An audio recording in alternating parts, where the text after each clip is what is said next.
પ્રેમનો કરુણ અંજામ પાર્ટ 2. હેલો વાચક મિત્રો, આગળના ભાગમાં આપણે જોયું કે આલોક અને નેહાની મુલાકાત કોલેજની લાઇબ્રેરીમાં થાય છે. બંનેના દિલમાં થોડા ભાવ જાગે છે, પણ નેહા થોડી અપસેટ હોવાથી તે લાઇબ્રેરી છોડીને ઘરે જવા નીકળી પડે છે. પણ તેણે કાનમાં ઇયરફોન નાખેલા હોવાથી પાછળ કોઈ બોલાવી રહ્યું તેનો અવાજ નથી સંભળાતો. પણ સામેથી એક વ્યક્તિ તેને જણાવે છે કે તમને કોઈ પાછળ બોલાવી રહ્યું છે. પાછળ ફરીને જોવે છે તો આલોક હોય છે. હવે આપણે આગળ ચલાવીએ. આલોક નજીક આવ્યો અને કહ્યું, મેડમ, તમે તમારી નોટબુક તો લાઇબ્રેરીમાં જ ભૂલી ગયા હતા. હું તમને ક્યારનો અવાજ લગાવતો હતો, પણ તમે શાયદ સાંભળ્યું નહીં હોય. તો પીછો કરતો કરતો અહીંયા સુધી આવી ગયો. નેહા, ઓ સોરી, પણ હું મ્યુઝિક સાંભળતી હતી.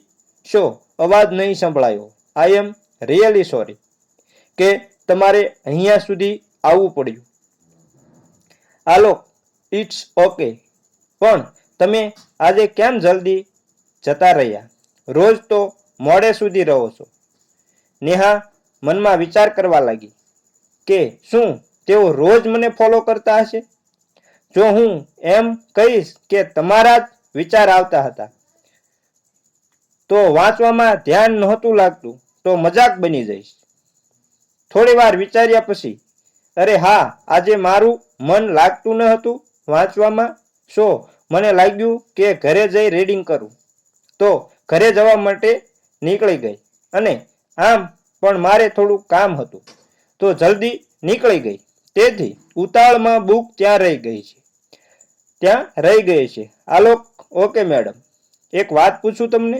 નેહા, હા, કેમ નહીં, પૂછો. આલોક, તમે તમારું નામ કહેશો પ્લીઝ? નેહા, હા, મારું નામ નેહા.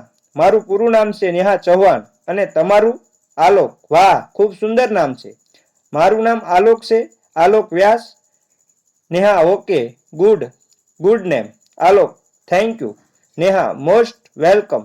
ઓકે, તો હું હવે નીકળું, કેમ કે મારે મોડું થઈ રહ્યું છે. Bye and once again thank you so much. તમે મારી બુક આપવા માટે અહીં સુધી આવ્યા. આલોક, અરે તમે આભાર ના માનો પ્લીઝ, એ તો મારી ફરજ હતી. કેમ કે તમારે કદાચ કામની બુક હોય તો તમારું કામ અટકી જાય. Neha, okay, bye. Alok, bye. અને બંને બાય કરીને ત્યાંથી છૂટા પડે છે. બીજે દિવસે ફરી તેઓ લાઇબ્રેરીમાં મળે છે. બંને એકબીજાને સ્માઇલ આપે છે અને હાય, હેલો, ગુડ મોર્નિંગથી વાતની શરૂઆત થાય છે. પછી તો તેઓનો રોજનો ક્રમ બની જાય છે, જાણે કે બંનેને એકબીજાની આદત પડી ગઈ હોય. થોડી વાર પણ કોઈને મોડું થઈ જાય કે એક દિવસ ના આવે તો જાણે કે ચિંતા થવા લાગી. હવે તો તેઓ સારા દોસ્ત બની ગયા હતા અને તેઓ લાઇબ્રેરી સિવાય પણ એકબીજાને જાહેરમાં મળવા લાગ્યા હતા. આ દોસ્તી ધીરે ધીરે પ્રેમમાં ક્યારે ફરી વળી તેમને ખબર પણ ના રહી. પણ હજુ સુધી તેઓ એકબીજાને દોસ્ત જ માનતા હતા. આ વાતને લગભગ 2 વર્ષ જેટલો સમય વીતી ગયો હતો. ત્યારથી તેઓ એકબીજાની સાથે હતા. પણ હવે આલોકે વિચાર્યું કે ક્યાં સુધી આવી રીતે દોસ્ત બનીને રહીશું. મારે હવે તેને મારા દિલની વાત કરી દેવી જોઈએ. તેથી તેમણે એક પ્લાન બનાવ્યો અને તેણે નેહાને ફોન કરીને જણાવ્યું કે રવિવારના દિવસે મેં તારા માટે સ્પેશિયલ સરપ્રાઈઝ રાખી છે.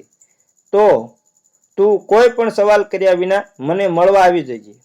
આપણે ત્યાં જ બેસીને લંચ લઈશું. નેહા, ઓ શું વાત છે, પણ આજે શું ખાસ છે? કોઈ સ્પેશિયલ ડે છે? આલોક, અરે તું કોઈ સવાલ ના કર. હું તને એડ્રેસ મોકલું, તે હોટલ પર આવી જજે ટાઈમ પર. પ્લીઝ, હું તારી રાહ જોઈશ. નેહા, ઓકે, આવી જઈશ. પાગલ, બસ. Alok, thank you. ચાલ બાય, મળ્યા હોટલ પર. Neha: okay by. નેહા પણ ખુશ હતી કે આજે આલોક કે એમના માટે સ્પેશિયલ સરપ્રાઈઝ રાખી હતી.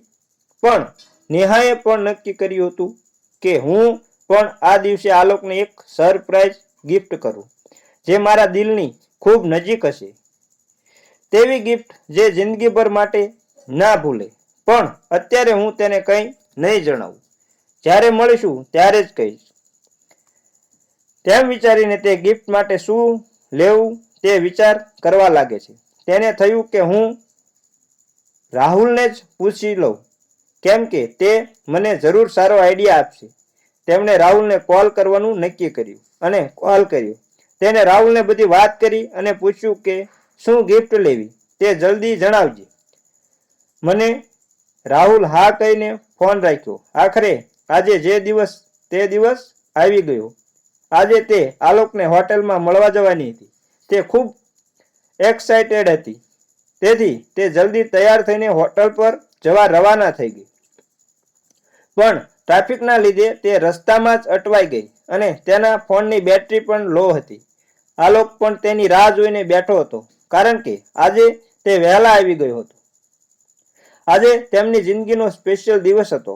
આલોક થોડી વારે પોતાની ઘડિયાળમાં જોઈ રહ્યો હતો ને તલપાપડ થઈ રહ્યો હતો કે બસ હવે જલ્દીથી ઘડિયાળની સૂઈ આગળ વધે અને નેહા આવે અને નેહાને હું મારા દિલની વાત કરું.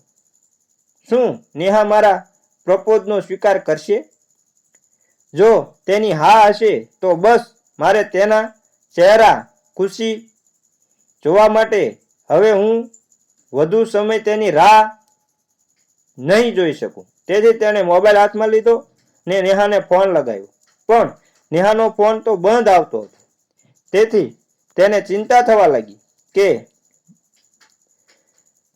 કે બંધ ફોન આવે છે ફોન. મનમાં ઘણા સવાલો ઉઠી રહ્યા હતા. પણ તેની રાહ જોયા સિવાય તેની પાસે બીજો કોઈ રસ્તો ન હતો.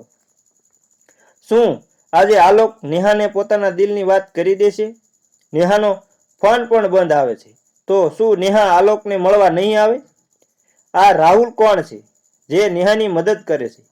નેહાની સરપ્રાઈઝ ગિફ્ટ શું હશે? આ બધા સવાલોના જવાબ આવતા એપિસોડમાં. અને તમને અમારી આ વાર્તા સારી લાગી હોય તો અમારી ચેનલને લાઈક અને શેર કરજો અને કોમેન્ટમાં હર હર મહાદેવ લખવાનું ભૂલતા નહીં.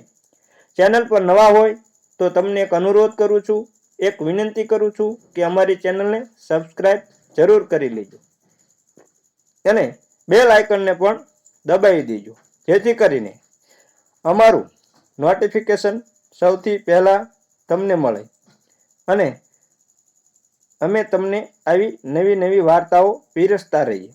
જય માતાજી મિત્રો.